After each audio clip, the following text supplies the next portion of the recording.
ತಿಳಿಸಿದ್ದೇನೆ.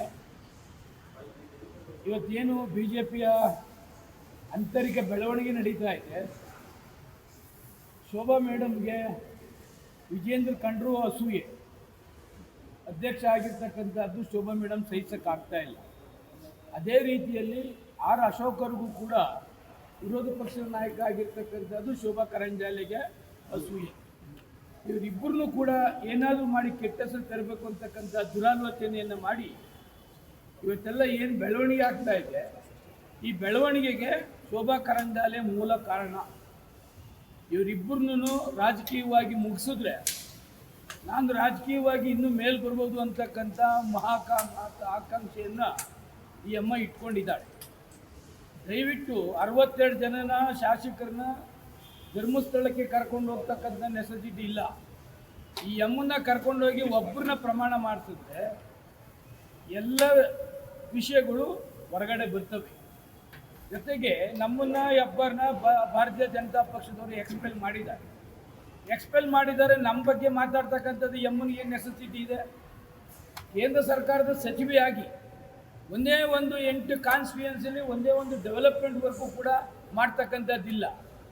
ಬರ್ತಾರೆ ಸಿಕ್ಕಾಪಟ್ಟೆ ಮಾತನಾಡ್ತಕ್ಕಂಥದ್ದು ಒಂದು ಹೊರತುಪಡಿಸಿದ್ರೆ ಒಂದೇ ಒಂದು ಗುರುತಿನ ಮಾಡ್ತಕ್ಕಂಥದ್ದು ಕೆಲಸ ಯಾವತ್ತೂ ಕೂಡ ಮಾಡಿಲ್ಲ.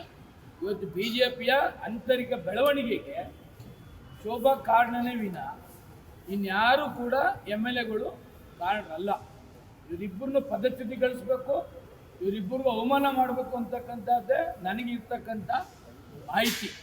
ಆದ್ದರಿಂದ ಫಸ್ಟು ಈ ಅಮ್ಮನ ಧರ್ಮಸ್ಥಳ ಕರ್ಕೊಂಡು ಹೋಗ್ಬೇಕು, ಅಲ್ಲಿ ಈ ಅಮ್ಮನ ಕೈಲಿ ಪ್ರಮಾಣ ಮಾಡಿಸ್ಬೇಕು. ನಾನು ವಿಜೇಂದ್ರ ಕಡೆಗೆ ತೊಂದರೆ ಮಾಡಲಿಲ್ಲ, ಅಶೋಕನ ಕಡೆ ತೊಂದರೆ ಮಾಡಲಿಲ್ಲ ಅಂತಂದರೆ ಇದು ನಿಜ ಬಣ್ಣ. ಈ ಅಮ್ಮಂದು ಏನು ನಿಜ ಬಣ್ಣ ಅಂತ ಗೊತ್ತಾಗ್ತದೆ. BJP ನಾಯಕರ ಕಾರ್ಯಕರ್ತರ ಬಗ್ಗೆ ಮೊದಲಿಂದ ಕೂಡ ನೀವು ಹೇಳ್ತಾ ಇದ್ದೀವಿ. ಇತ್ತೀಚೆಗೆ ನೀವು ಹೊರಗಡೆ ಇದ್ದೀವಿ, ಉಚ್ಚಾಟನೆ ಮಾಡಿದ್ದಾರೆ. ಅವರು ಮೊನ್ನೆ ಶ್ರೀನಿವಾಸ ಶಾಸಕರು ಗುಪ್ತವಾಗಿ ಮತದಾನ ಮಾಡಿದ್ದಾರೆ ಈ ವಿಚಾರ. ಈಗ ಗುಪ್ತ ಮತದಾನ ಗೊತ್ತಾಗೋದಿಲ್ಲ, ರಾಜ್ಯಸಭಾದು ಮಾತ್ರ ಏಜೆಂಟ್ಗೆ ತೋರಿಸ್ಬೇಕು ಅಂತಕ್ಕಂಥದ್ದಿದೆ. ಈಗೇನಾಗ್ತದೆ, ಕೆಲವು ಇನ್ನೋಸೆಂಟ್ರನ್ನ ಡಿಸ್ಟರ್ಬ್ ಮಾಡ್ತಕ್ಕಂಥದ್ದು ಕೆಲಸ ಮಾಡ್ತಿದ್ದಾರೆ. ಯಾರು ಇಂಥವರೇ ಇಂಥ ಮತಕ್ಕೆ ಹಾಕಿದ್ದಾರೆ ಅಂತಕ್ಕಂಥದ್ದನ್ನ ಕೂಡ ಯಾರೂ ಕೂಡ ಊಹೆ ಮಾಡೋಕ್ಕಾಗೋದಿಲ್ಲ. ಯಾರ್ಯಾರು ಇವ್ರಿಗೆ ಆಗೋದಿಲ್ವೋ ಅವ್ರ ಹೆಸರನ್ನೆಲ್ಲ ಮಾಧ್ಯಮಕ್ಕೆ ಬಿಡ್ತಕ್ಕಂಥದ್ದನ್ನು ಕೂಡ ಮಾಡ್ತಿದ್ದಾರೆ. ಈ ಮುಖ್ಯಮಂತ್ರಿಗಳಿಗೆ ಎಷ್ಟೋ ಸಾರಿ ಭೇಟಿ ಮಾಡ್ತಕ್ಕಂಥದ್ದು ಶಾಸಕರಿದ್ದಾರೆ. ಮುಖ್ಯಮಂತ್ರಿಗಳು ಭೇಟಿ ಮಾಡಿದ ಕ್ಷಣಕ್ಕೆ ಓಟನ್ನು ಅವ್ರು ಹಾಕ್ತಾರೆ ಅಂತಕ್ಕಂಥದ್ದು ಏನಿಲ್ಲ.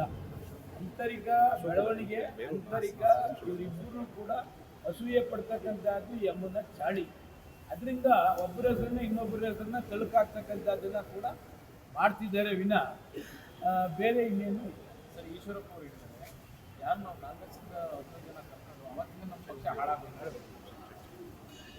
ಈಶ್ವರಪ್ಪನವರು ಭಾಳ ವಯಸ್ಸಾದಂಥವರು, ಅವರಿಗೆ ಭಾಳಷ್ಟು ಗೌರವ ಕೊಡ್ತೇವೆ. ಬಟ್ ನಾಲಿಗೆ ಸರಿ ಇಲ್ಲ ಅಂತಕ್ಕಂಥದ್ದು ಇಡೀ ರಾಜ್ಯಕ್ಕೆ ಗೊತ್ತಿದೆ. ಇಡೀ ರಾಜ್ಯಕ್ಕೆ ಈಶ್ವರಪ್ಪನ ನಾಲಿಗೆ ಏನು, ಅವರ ಮಾತುಕತೆ ಏನು ಅಂತಕ್ಕಂಥದ್ದು ಗೊತ್ತಿದೆ. ನಾವು 17 ಜನ ಬಂದ ಪ್ರಯುಕ್ತನೇ ಭಾರತೀಯ ಜನತಾ ಪಕ್ಷ ಅಧಿಕಾರಕ್ಕೆ ಬಂತು. ಈಶ್ವರಪ್ಪ RDPR ಮಂತ್ರಿ ಆದದ್ದು ನಮ್ಮ 17 ಜನ ಶಾಸಕರು ಭಾರತೀಯ ಜನತಾ ಪಕ್ಷಕ್ಕೆ ಬಂದಿದ್ದಕ್ಕೇನೆ. ಆದರೆ ಈ 17 ಜನರಿಂದ ಮಂತ್ರಿ ಪದವಿ ಕಳ್ಕೊಂಡ್ರಲ್ಲ ಈಶ್ವರಪ್ಪನವರು, ನಾವ್ಯಾರು ಕಾರಣಕರ್ತರಲ್ಲ ಮಿಸ್ಟರ್ ಈಶ್ವರಪ್ಪ. ನಾವು ಬಂದಿದ್ದೇನೆ ನೀನು RDPR ಮಂತ್ರಿ ಆದಿದ್ರಿ, ನಾವೇನಾದ್ರು ನಿಮ್ಮ ಮಂತ್ರಿ ತೆಗೆದ್ವಾ? ಯಾಕೆ ಮಂತ್ರಿಗೆ ರಾಜೀನಾಮೆ ಕೊಟ್ಟಪ್ಪ ನೀನು? ನೀನು ನಾಲ್ಗೆನ ಸರಿಯಾಗಿ ಇಟ್ಕೋ. ನಿನ್ನ ಏಜ್ಗೆ ಗೌರವ ಏನು ಕೊಡಬೇಕು ನಾವು ಕೊಡ್ತೀವಿ. ಏನು ಖರೀದಿ ಮಾಡಿದ್ರೆ ನಮ್ಮ ನಿನ್ನ ಯೋಗ್ಯತೆಗೆ ಬೆಂಕಿ ಹಾಕ ಎಲ್ಲ. ಯಾರು 17 ಜನ ಯಾರು ದುಡ್ಡು ತಗೊಂಡಾರೋ ಅವ್ರಿಗೆ ಹೇಳ್ತಾರೆ ಇನ್ನು ರಾಜೀನಾಮೆ ಕೊಡೋದೇ. ನಾವು 17 ಜನ ಹೇಳಿದ್ವಾ? ನೀನು ಯಾಕೆ ಸಿಗಾಕೊಂಡು ನೀನು ಯಾಕೆ ರಾಜೀನಾಮೆ ಕೊಟ್ಟಪ್ಪ? 17 ಜನ ಬಂದದ್ಗೆ ತಾನೇ ಗೌರ್ಮೆಂಟ್ ಆದದ್ದು. ನೀನು ಮಂತ್ರಿ ಆಗಬಾರ್ದಾಗಿತ್ತು ಅವತ್ತು. ಅದಾಗ್ಬಿಟ್ಟು ಯಾಕೆ 17 ಜನದ್ದು ಆಯಿತು, ಮಂತ್ರಿಗಳು ಆಯಿತು, ಸರ್ಕಾರನೂ ಮುಗೀತು, ಎಲ್ಲ ಹೋಯ್ತು, ಬೇರೆ ಸರ್ಕಾರ ಬಂದಿದೆ, ಈಗ ನಡೀತಾ ಇದೆ. ತಿರ್ಗಿ ಅದೇ ಪದೇ ಹಳೆ ಕೆತ್ತ ಜಾತಿಗೆ, ನಿನ್ನ ಏಜ್ಗೆ, ನಿನ್ನ ವಯಸ್ಸಿಗೆ ಗೌರವ ಕೊಡ್ತೀವಿ, ಅದನ್ನು ಉಳಿಸ್ಕೊ.